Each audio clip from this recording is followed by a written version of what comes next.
Mark Thompson, 38 years old, an animal behavioral researcher. He was on his way back to camp after finishing his research. He was driving along the unpaved road that cuts through the savannah just like any other day. But then, suddenly, a white object darted out from the side of the road. Mark instinctively swerved the wheel and slammed on the brakes. The tires skidded across the road, kicking up red dust, and the car barely came to a stop. Mark got out of the car and looked around. As he walked forward, to his amazement, there in the middle of the road stood a small albino lion cub. On one side of the lion cub's face hung a tumor the size of a fist. The swollen, reddish mass was so large, it nearly covered one eye, and it looked incredibly painful at first glance. Mark felt his breath catch.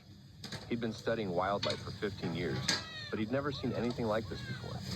The lion cub looked at Mark with pleading eyes and cried out.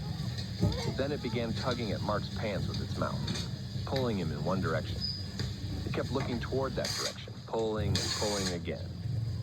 As an animal behaviorist, Mark immediately understood what situation the lion cub was in.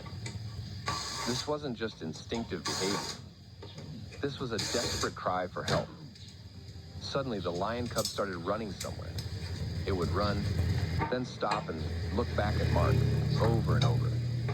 Someone clearly needed help desperately.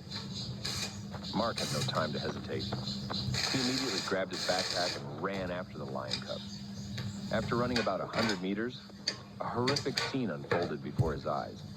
A pride of about a dozen albino lions was surrounding and attacking a single lioness. The fallen lioness was covered in wounds all over her body, but she was still struggling to get up.